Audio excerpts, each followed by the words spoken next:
Mr. Forgetful by Roger Hargreaves.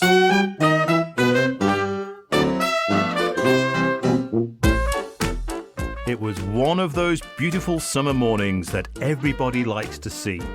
In Forget-Me-Not Cottage, the owner was fast asleep. Mr. Forgetful, he was having a dream. Then the sun streaming through the windows woke up Mr. Forgetful. Oh, he yawned and stretched his arms and tried to remember what he'd been dreaming about. But of course he couldn't, because Mr. Forgetful can't remember anything. Anything at all. Ever. Mr. Forgetful got out of bed and went to wash his face. But he'd forgotten where the bathroom was in his house. And you know what he did? He walked into the wardrobe. Silly me, he giggled to himself. Eventually, of course, Mr. Forgetful found his bathroom and washed his face. He even remembered to clean his teeth. Then he went downstairs to make himself some breakfast. He toasted some bread, but of course he forgot about it, and it was burnt. He boiled himself an egg, but of course he forgot about that too, and it was hard-boiled. Mr. Forgetful has burnt toast and hard-boiled eggs for breakfast every day. It was such a lovely day, Mr. Forgetful decided to walk down to the village to buy a stamp for a letter he'd written 3 weeks ago but had forgotten to post. Off he set. And did he remember to shut the door of Forget-Me-Not Cottage behind him? Of course he didn't. "Good morning, Mr. Forgetful," said Mrs. Parcel in the village post office. "What can I do for you this fine morning?" "I'd like, I've forgotten," he said. "A stamp," suggested Mrs. Parcel, looking at the letter Mr. Forgetful was carrying. "Yes, a stamp. That's what it was. I was trying to remember not to forget," said Mr. Forgetful. Mrs. Parcel smiled. She was used to Mr. Forgetful. Mr. Forgetful had some more shopping to do, but could he remember what it was he was supposed to remember not to forget to shop for? Of course he couldn't, so he decided to go home.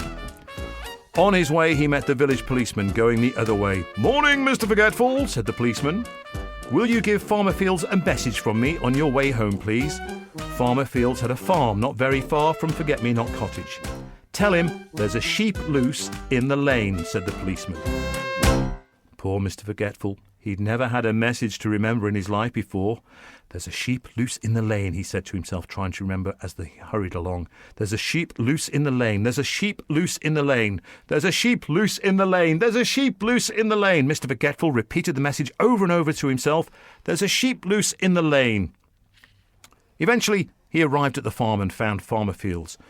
"Mr. Fields," he said, "there's a goose asleep in the rain." Farmer Fields couldn't believe his ears.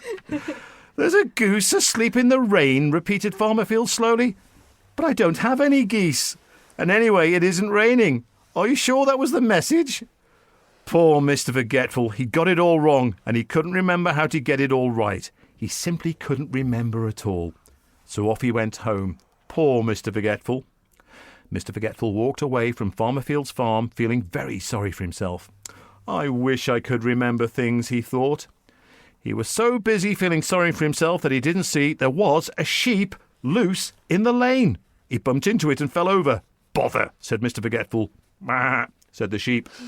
"How silly letting a sheep loose in the lane," thought Mr. Forgetful. "Mr. Field!" And then he remembered the message. He jumped up and ran back along the lane to the farm as fast as he could. Mr. Fields, he called as he ran into the farmyard. Mr. Fields, there's a goose asleep in the rain." He'd forgotten again. Mr. Fields scratched his head. "Come with me, come on," cried Mr. Forgetful, and pulled Farmer Fields back along the lane until they came to the sheep that was loose. "There it is," cried Mr. Forgetful, pointing. "A goose." And then he stopped.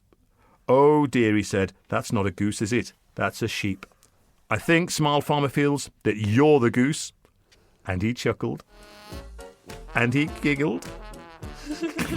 Mr. Forgetful giggled, and Farmer Fields laughed. And even the sheep started to laugh. It was so funny. Later that day, Mr. Forgetful sat in his favourite armchair in Forget-Me-Not Cottage to think about what a funny day it had been. But do you know something? He tried and tried, but try as he would, he simply couldn't remember anything that had happened. Oh, Mr. Forgetful. And that's the end of our story.